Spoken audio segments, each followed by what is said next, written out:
Então, virando o rosto para mim, ela sorriu. Louvai-o, disse ela. Sua voz era suave e melodiosa, e seus olhos verdes eram límpidos. Eu estava muito inquieta em espírito para conseguir compartilhar a sua paz, pensamentos estavam correndo pela minha mente, sem nenhuma resolução. A anja judia ela sorriu de novo, desta vez conscientemente, mas não resolveu o meu conflito interno. Eu sou Judy, disse ela, aquela que louva. Olá, Judy, eu disse, sem muito entusiasmo, eu sou Ana. Eu sei quem você é, ela sorriu, pois estou designada a você para ajudá-la no louvor do nosso Deus. Designada a mim para louvor? Eu perguntei. Então animadamente fiz um gesto em direção ao espaço no ar, eu vi. Sim, ela disse, anjos viajando em louvor. Viajando em louvor? Sim, ela reiterou, colocando a flauta em um de seus bolsos grandes. Eu não entendo. O louvor tem em si a parte do coração e parte enviada pelo Espírito, e Public 49. Por isso é tangível para nós neste mundo de verdadeira luz, vida e espírito. Para nós, aqui, o louvor é como um carro na terra, você poderia dizer.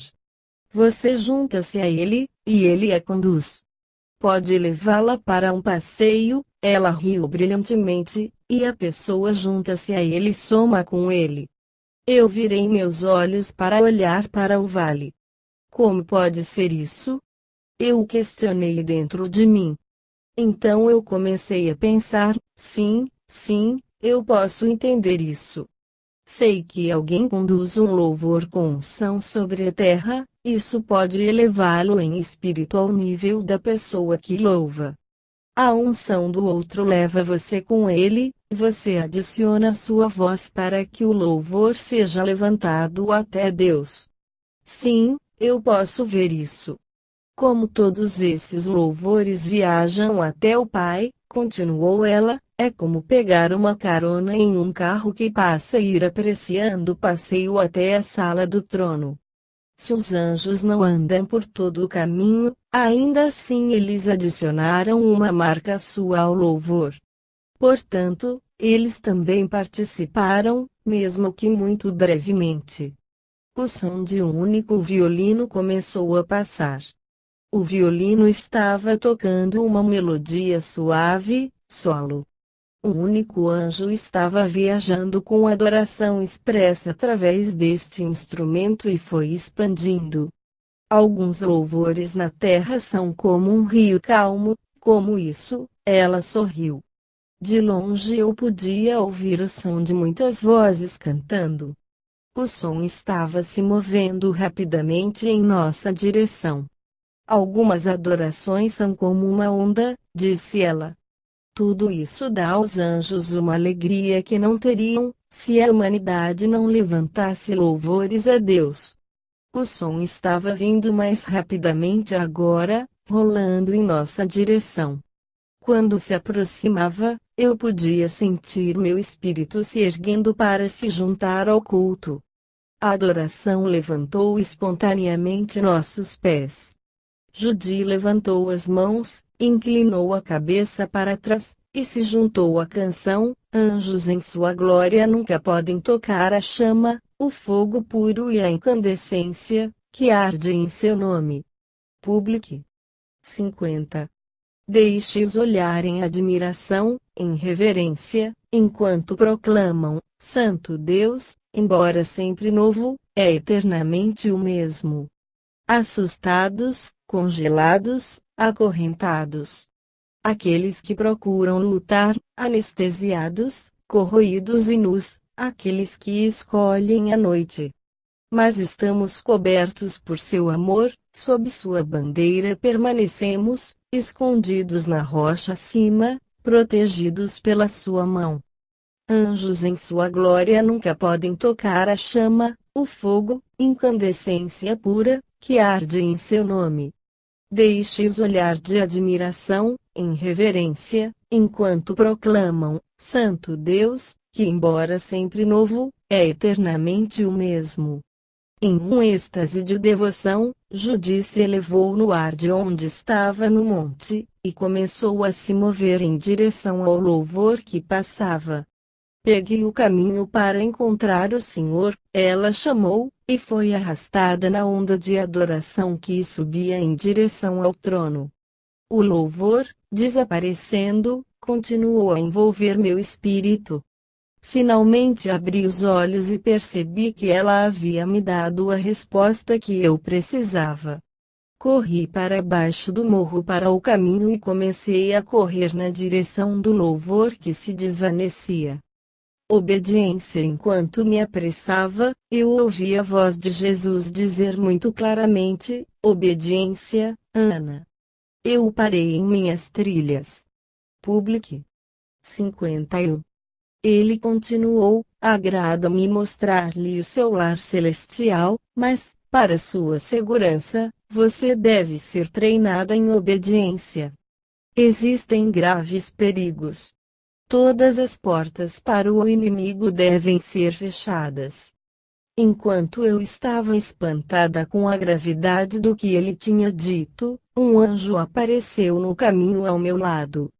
O anjo começou a falar comigo como se estivesse continuando uma conversa que já tinha começado, apontando com a mão o parque de Deus. Tudo isso é para os filhos de Deus, mas você, Ana, tem escolhido comer da mão de Deus. Você deve amar o seu pai o bastante para escolher a obediência em vez de gratificações na terra. Escolhê-lo minuto após minuto. Você está descuidando de seus dons, você está descuidando do seu amor por você. Sua familiaridade mais me surpreendeu, assim como seu conhecimento de uma decisão que eu só tinha feito recentemente, mas sim, eu estava descuidada.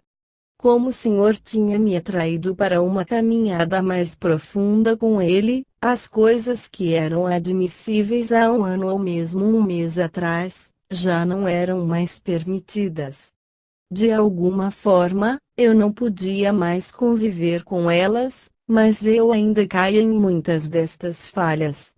A vida de pensamento e pecados indescritíveis me faziam pagar um alto preço no meu relacionamento com o Senhor. Eu pensei comigo mesma: deixe o ímpio seu caminho, e o homem maligno, os seus pensamentos. Eu tinha passado de o caminho para a categoria os pensamentos. Minha mente não se concentrava em falta de perdão, cobiça ou pecados tão óbvios. Meus pecados já estavam em minha mente se envolver em alguma área onde não foi chamada, ou em deixar minha mente me debruçar sobre o passado, ou em fazer um julgamento que estava fora do meu limite de responsabilidade. Minha vida se tornou muito limitada, de fato. Se eu andasse sem me virar para a direita ou para a esquerda, eu permaneceria no fluxo da graça de Deus. Qualquer pensamento que fosse vão em suas imaginações fazia com que minha mente cavasse como que sulcos ao redor de uma pista. Publique. 52. Tais pensamentos eram impulsionados por atormentadores ao que parecia.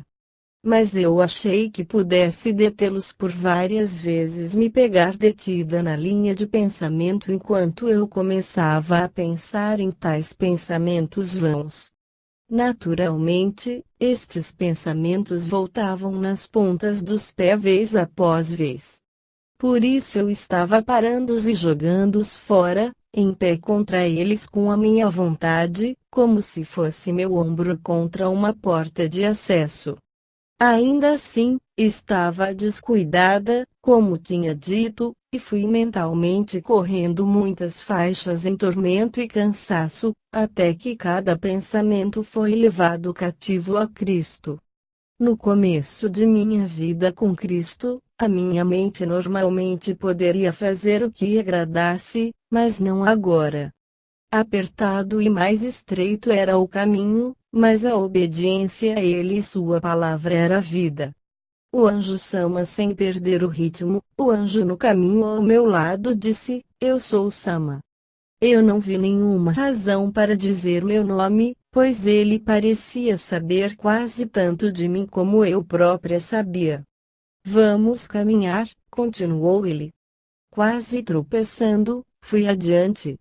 Ele tinha cabelo longo, reto de prata que era posto na base da sua cabeça e pendurado pelas costas. Ele era muito musculoso, e, embora seu cabelo fosse de prata, ele aparentava ter talvez 40 anos.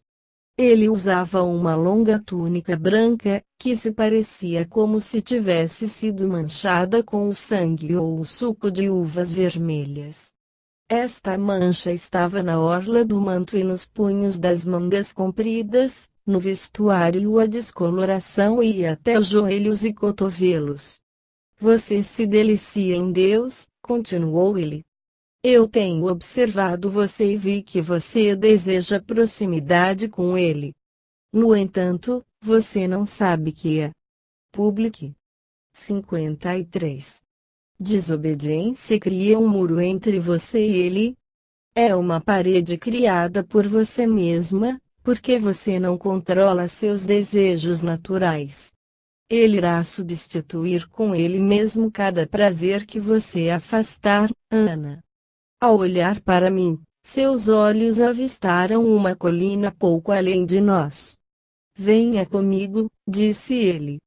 Enquanto caminhávamos até o morro, ele continuou: há um tipo de sofrimento em obediência, mas as recompensas superam de longe a dor. Os protótipos acima do alto da colina, podíamos ver uma vasta planície abaixo. Rebanhos de vários tipos de criaturas estavam pastando, e entre eles estavam animais pré-históricos. Minhas mãos foram para o meu rosto de espanto. O céu em si é como uma arca, Ana, disse ele. Esses animais não têm corpos ressuscitados, mas faziam parte do reino celestial antes que a terra fosse criada. Magnífico, sussurrei. São, não é mesmo? Disse ele, observando a cena. Então, quase com um suspiro, ele continuou: vamos voltar para o caminho. Ele estava um pouco à frente de mim descendo a colina, e ele ajudou-me com a inclinação. Você tem cabelo? Eu perguntei a ele. Parece cabelo, ele disse. Nós somos criaturas de luz. Somos espírito, Ana. Nós não somos de carne e osso como os seres humanos. Alguns de nós a serviço do rei nos parecemos com seres humanos, mas alguns não. Voltamos ao caminho e continuou a andar. Nós podemos mudar a nossa aparência, disse o anjo, considerando que você não pode. Somos conhecidos pela essência do que somos, não por nossa aparência exterior. Na Terra, que muitas vezes é o contrário, não é? Os seres humanos muitas vezes vivem nas aparências. Publique. 54. Você parece me conhecer, eu ponderei. Eu conheço você mais do que você conhece a mim, o anjo riu. O manto manchado, porque seu manto é manchado na parte inferior e nas mangas. Eu sou chamado para ajudar na formação dos filhos do tipo que os aperta como se os filhos estivessem em uma prensa de vinho. Ele olhou para as manchas, elas são sinais visíveis do desenvolvimento dos filhos. Quanto maiores as manchas, maior o progresso do trabalho na vida do filho. A obediência não é aprendida facilmente, Ana. Alguns na Terra nunca aprendem. Você é um anjo designado para ajudar a treinar-me? Eu perguntei. Sim, estou designado a você. Ajudar a formar as pessoas em obediência pode não ser um trabalho agradável. O anjo respondeu: é de grande importância para o Pai, é absolutamente necessário por este tempo em sua vida, Meu manto deveria estar totalmente manchado e meu rosto e as mãos pingando, mas há manchas apenas na bainha e nas mangas. Portanto, gostaria de esclarecer que você está impedindo o seu próprio crescimento através de desobediência consciente. Uma gratificação imediata nunca pode substituir o servir ao Senhor com todo o coração. Tal obediência libera alegrias incalculáveis. Arrependimento. Eu olhei para a paisagem, deixando que as verdades que ele estava compartilhando trabalhassem dentro de mim. Eu pequei, eu disse calmamente. Eu não queria parecer simplista, mas eu queria mostrar uma vontade de me arrepender prontamente. Peço ao Senhor que me perdoe.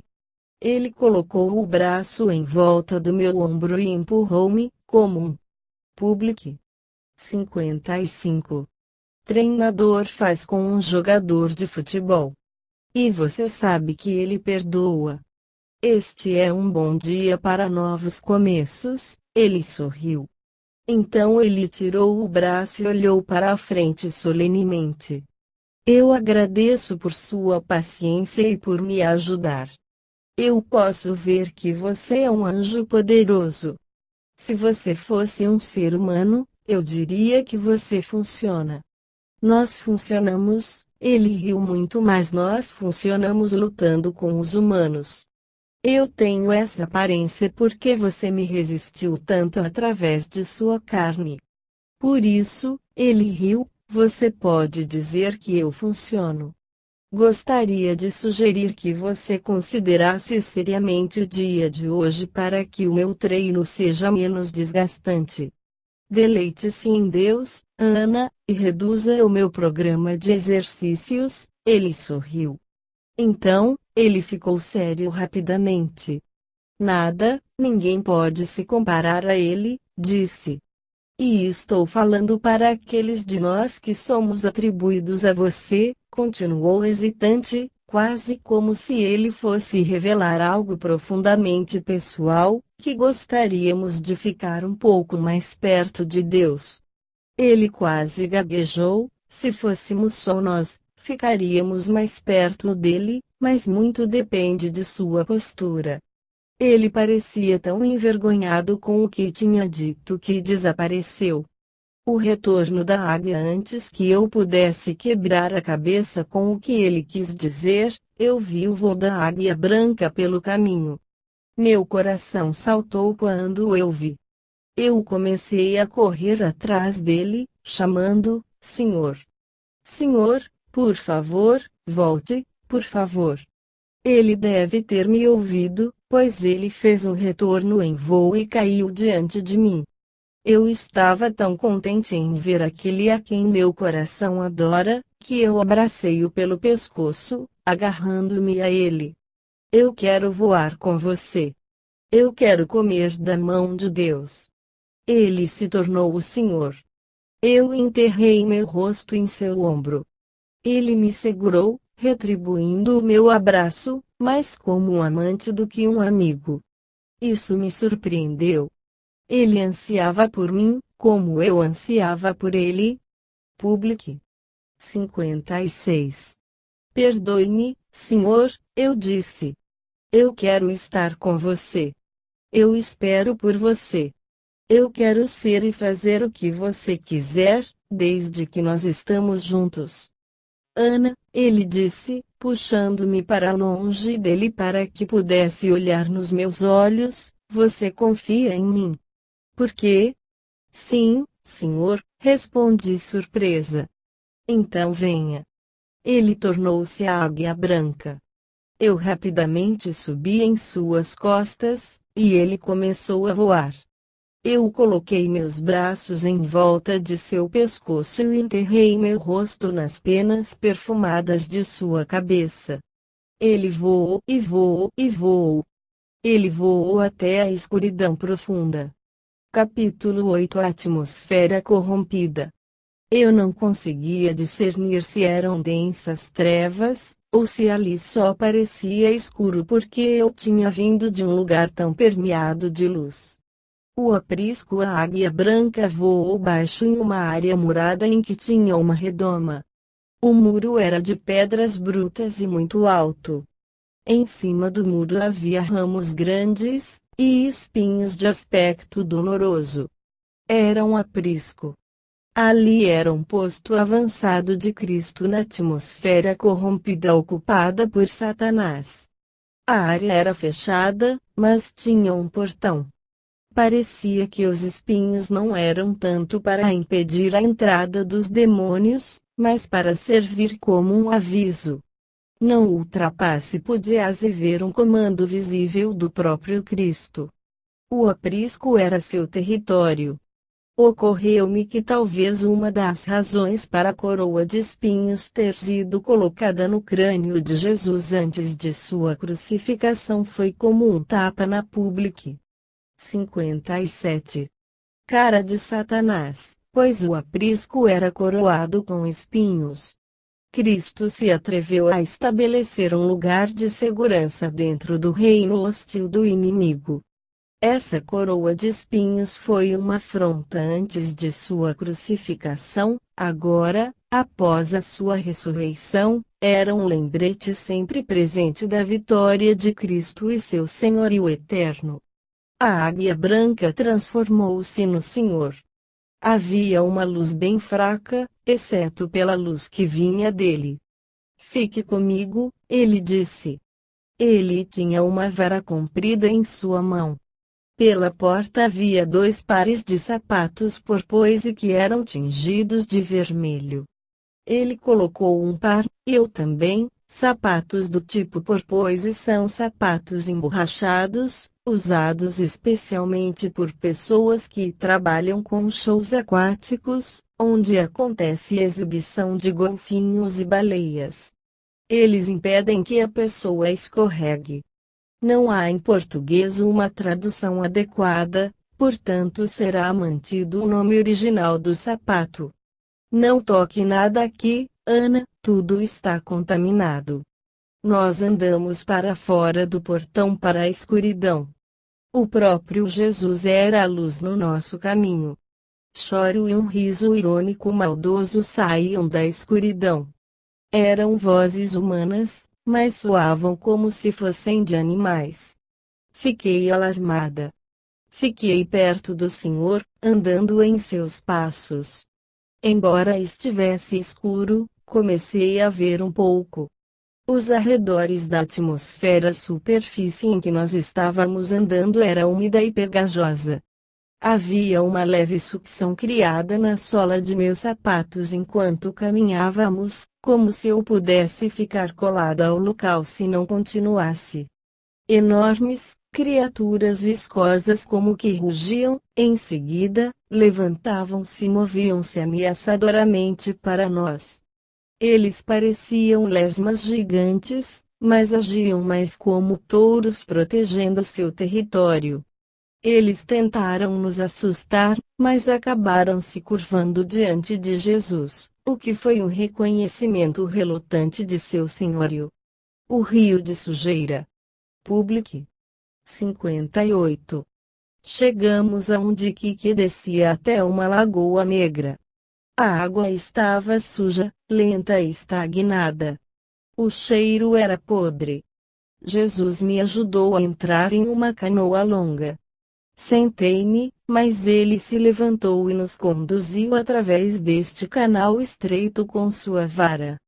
A água fervia e emitia um vapor cada vez que sua vara mergulhava nela. Jesus disse: Este é um rio da sujeira. Como o rio da vida é claro, este é podre e contaminado. Ele procede das bocas dos homens pecadores. Como rios de água viva fluem do ventre dos meus justos, de dentro de corações enegrecidos, e através da boca, vem esta porcaria aguada. Eu podia ver criaturas deitadas nos bancos e podia ouvi-los respirar. Eles pareciam ser crocodilos, mas faziam som soprando através de suas narinas como hipopótamos. Seus olhos brilhavam no escuro. os acorrentados cavernas alinhadas aos diques, e um grito ocasional ou gemido vinha deles. Senti que os sons que tinha ouvido quando caminhava até o portão vieram dessas cavernas. Elas pareciam masmorras com demônios guardando as entradas. Mas quem ou o que estava preso lá? Os demônios falavam baixo, mas davam risadas guturais com a dor óbvia dos presos. Eles gostavam da dor de outra pessoa. Observe a miséria, disse o Senhor.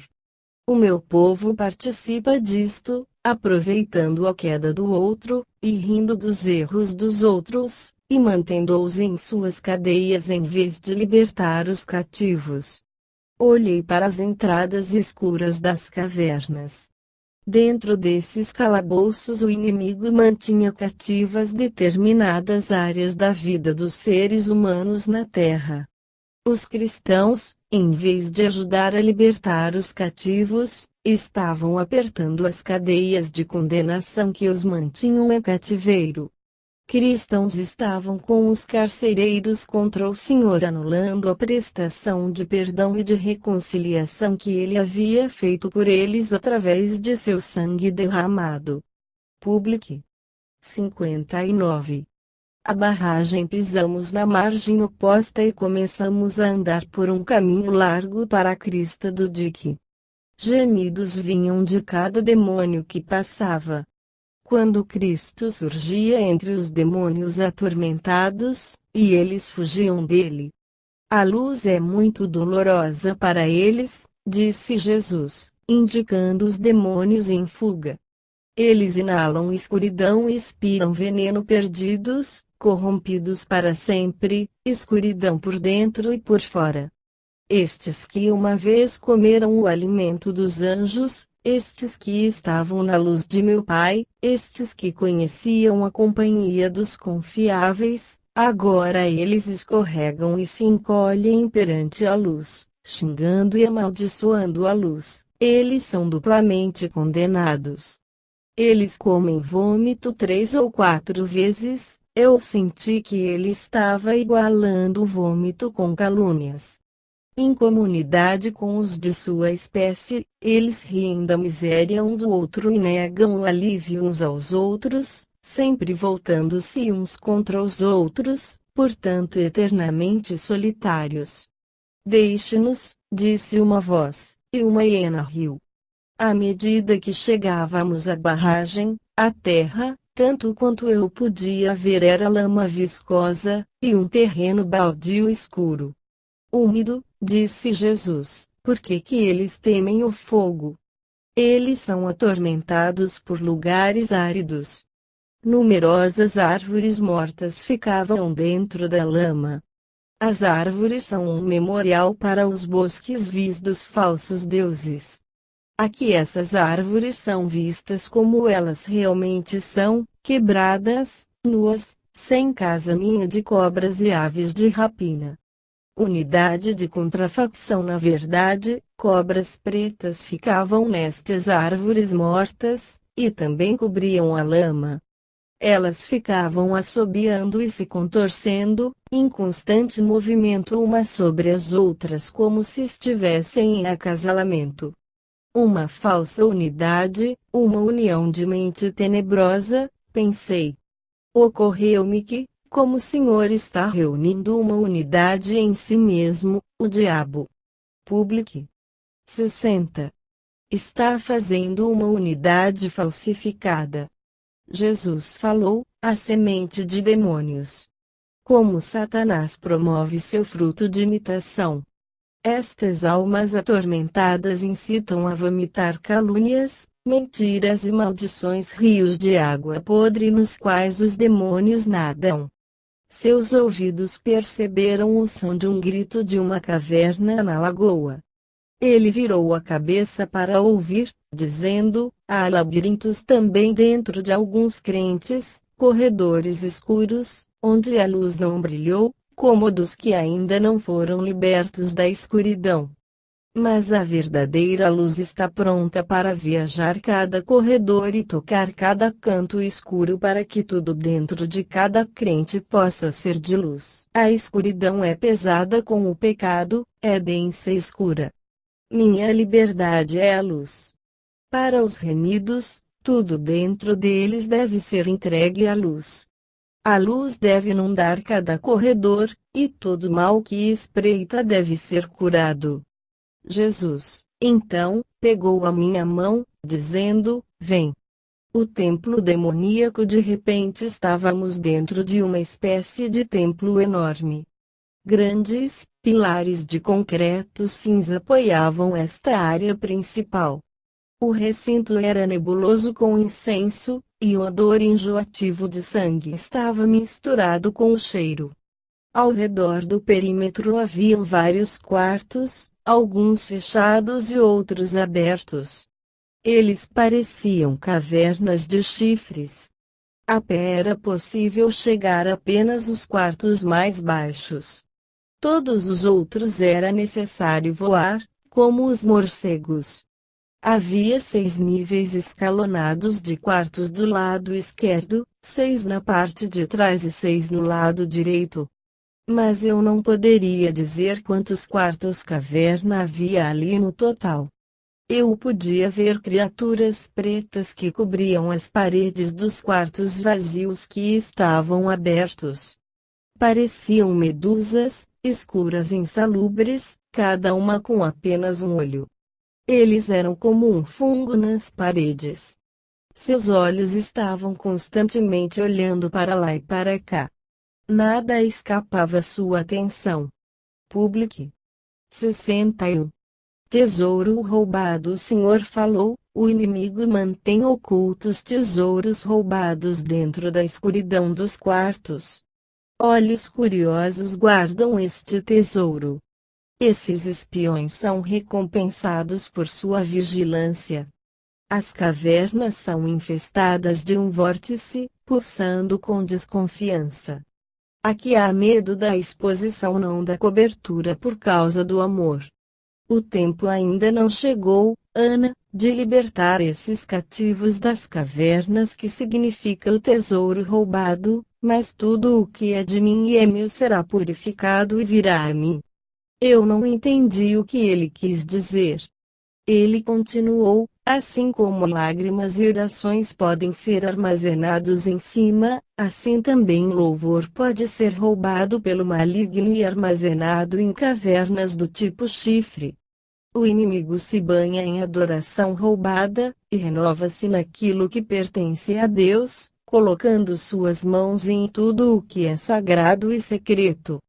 Uma vez que Satanás não pode criar, mas apenas imitar e contaminar o que pertence a Deus, a sua maior alegria é profanar o que é da luz. Meu pai um dia vai ter tudo o que pertence a ele. Os vasos do templo foram capturados e escondidos na Babilônia, profanados por ser ridicularizados e usados para brindar os falsos deuses. Assim como estes foram devolvidos e reconsagrados a Deus, então tudo o que pertence ao meu Pai, será purificado e consagrado somente a Ele. O inimigo está em densas trevas, fazendo o que é mal, a fim de aliviar a sua dor, mas só se multiplica a sua dor. Mas meu Pai irá libertar tudo que pertence a Ele. Ele irá limpar da imundície do engano e idolatria que os corrompem para que possam subir até Ele. Eu vi demônios que voavam para essas cavernas de chifre para contaminar as coisas ocultas de Deus lá, como aranha sugando a vida de sua presa capturada. Dia prometido do livramento. Jesus continuou: chegará o momento em que o próprio Deus vai levantar sua espada no meio do céu. Ele virá em seu próprio nome, a gordura de sacrifícios falsos e das ofertas a outros deuses, que não são deuses, será sua. A gordura é dele, e eles roubaram dele. O louvor é dele, e tem sido roubado dele. Eles pegaram para si. mas ele vai levantar sua espada para cortar a gordura dele e liberar o louvor guardado por gerações. Um grande holocausto irá ocorrer quando a gordura de muitas gerações. Publique. 62. Finalmente, se elevar. Quando ele desembainhar sua espada e erguer-se em seu próprio nome, ninguém poderá dizer a ele, não. Ninguém poderá chamá-lo e dizer, contenha-se. Ninguém poderá fazê-lo voltar ao portão. Ele vai limpar o meio do céu e libertá-lo. Em seguida, sua luz irá tocar todos os cantos e limpar o tumor maligno de gerações de corrupção, roubo e mentiras. Quando ele levantar a espada e liberar a sua luz, substitutos fugirão como baratas, poderosos em forças de maldade irão murchar e deslizar para longe. Ele falou para o meio do céu, ó prometido dia de libertação, um dia foi determinado, você será livre. Ele se virou para mim e disse, quando ele levantar a espada no céu, o louvor será lançado como um pássaro sai uma gaiola, para nunca mais ser preso novamente. A máscara demoníaca começamos a ouvir um zumbido, como de enxame de abelhas ou moscas se reunindo sobre uma carcaça morta, vindo de uma área distante do templo. Como aquele som que quebra a monotonia, o som se aproximava, eu podia ouvir o ritmo hipnótico mais claramente. Eles estavam cantando um mantra. De repente, eles invadiram a vista. Era uma grande e pródiga procissão, acompanhada por uma música alta e contraditória. As colunas maciças de concreto dentro do templo obscureciam nossa presença daqueles que estavam entrando, por isso ficamos fora da vista deles. Dançarinos e músicos vieram na frente de uma mulher vestida esplendidamente. Joias enfeitavam a sua longa túnica e coroa. Ela segurava inúmeras cadeias em suas mãos, assim como uma pessoa que detém coleiras de cachorro. Manilhas estavam em torno do pescoço de seres demoníacos que ela mantinha em cativeiro, e que se inclinavam continuamente, beijando o chão onde ela andava. Eles pareciam seres humanos nus. Sua comitiva era muito grande e parecia compreender pessoas de várias nações, talvez cada nação. Ela se virou na nossa direção. Seus olhos estavam vermelhos de fogo falso, quando ela abriu a boca, fogo